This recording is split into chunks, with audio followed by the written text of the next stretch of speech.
ලස්සනයි. අපි දෙන්න යන තරමට මේ view එක ලස්සනට බලා ගන්න පුළුවන්.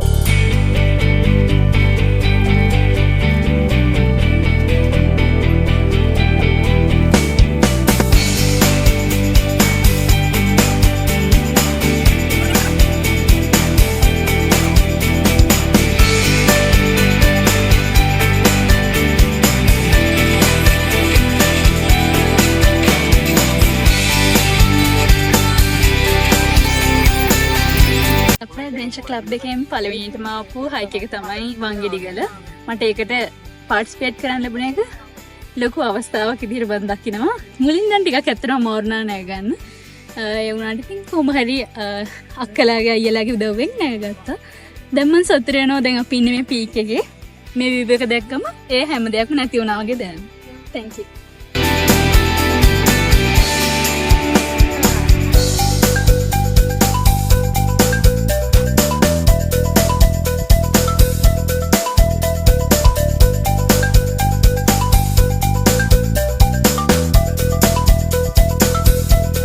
මේක තමයි මගේ ෆස්ට් ටයිම් හයික් එක්ස්පීරියන්ස් එක. ජපුර ඇඩ්වෙන්චර් ක්ලබ් එකේ එක ජොයින් වෙලා කරපු වංගෙඩිගල හයික් ප්‍රොජෙක්ට් එක. ඇත්තටම මට ගොඩක් සතුටුයි මේ ප්‍රොජෙක්ට් එකට ජොයින් වෙන්න ලැබුණ ගැන. ලොකු එක්ස්පීරියන්ස් එකක් මගේ ලයිෆ් එකට. ඉතින් ඇඩ්වෙන්චර් ක්ලබ් එකේ හැමෝටම මේ වගේ එක්ස්පීරියන්ස් එකක් ලබා දුන්නට ස්තුතිවන්ත වෙනවා.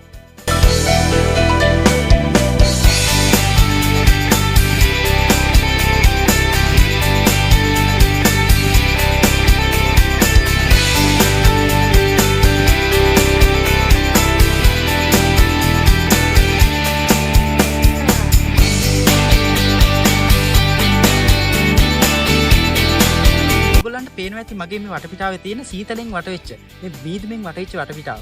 අද ජපුර ඇඩ්වෙන්චර් ක්ලබ් එකෙන් ඇවිල්ලා තියෙන වංගෙඩිගල හයික් එකට. අපි වංගෙඩිගල පහු කරලා වංගෙඩිගල කන්ද මුදුන්ටම ඇවිල්ලා ඉන්නේ.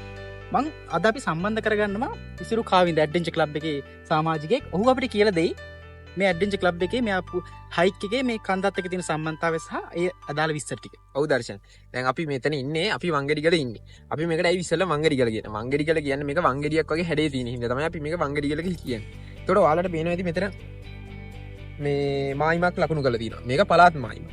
එතකොට මේ පළාත් මායිම ගත්තොත් මගේ වම් අත පැත්ත ගත්තොත් අපේ තියෙන්නේ ඌව පළාත. එතකොට මගේ දකුණු පැත්ත ගත්තොත් සබරගමු පළාතේ තියෙන්නේ. එතකොට මේ ඌව පළාතයි සබරගමු පළාතයි වෙන පළාත් මායිම තමයි මෙතන අපි ලකුණු කරලා තියෙන්නේ. ඒක තියෙන්නේ මේ වංගෙඩිගල කන්දත් එක්කම තමයි මේගොල්ලෝ මාක් කරලා තියෙන්නේ. එතකොට තව දෙයක් තමයි අපිට මෙතන දියැලි කිහිපයක් බලා ගන්න පුළුවන්. ලංකාවේ උසම දියැල්ල මේ අපි වර්ල්ඩ් රැන්ක් වලින් ගත්තොත් ඒක 467 තියෙනවා. ඒ වගේම අපිට තව දියැලි වගේ ගත්තොත් ලංකාවල බලා ගන්න පුළුවන්. ඒ වගේම තමයි යහන්ගල ඇල්ලත් බලා ගන්න පුළුවන් අපිට. ඒ ටික තමයි දර්ශන අපිට අත්තර ගන්න. මම ගොඩක් දේවල් ඉගෙන ගත්තා මේ ඉසුරු. මම මීදුව වැහෙන්න කලින් ඉක්මනට කියන්න මේ කඳු මොනවද කියලා. මේ මුලින්ම පේන්නේ ඔයාලට මේ පැත්තේ වම් අත පැත්තේ බලතුඩුව කන්ද. හරිද? බලතුඩුව කන්දෙන් පස්සේ දකුණු අත පැත්තේ තියෙනවා ගොම්මොලිය කන්ද පීක් 1. හරිද? ගොම්මොලිය කන්ද පීක් 1 එකෙන් පස්සේ මෙතනට පේන්නේ පීක් 2 පීක් 3 කියලා තියෙනවා. ඉතින් මේකෙන් පස්සේ උඩහට තනිකර හෝන් තැන්නත් ඔහියත් යන පාර ඒ රක්ෂිතය තමයි තියෙන්නේ. ඉතින් මේ සුන්දර වටපිටාව ලොකු ජය විවිධත්වයක් තියෙන පැත්තක්. මොකද මාර විදියට සත්තුන්ගෙන්ද එක ශාක වර්ග වලින්ද හුඟක් විවිධත්වයක් තියෙන මාර ලස්සන දිව්‍ය ලෝකයක් කිව්වොත් මන් නිවැරදි. ඉතින් මේ දිව්‍ය ලෝකේ ඔයාලා නරබලා කිසිම දෙයක් දාලා යන්න එපා. මේ දිව්‍ය ලෝකේ මේ විදිහටම තියෙන්න අරින්න කියලා මම ඔයාලගෙන් ඉල්ලා සිටිනවා.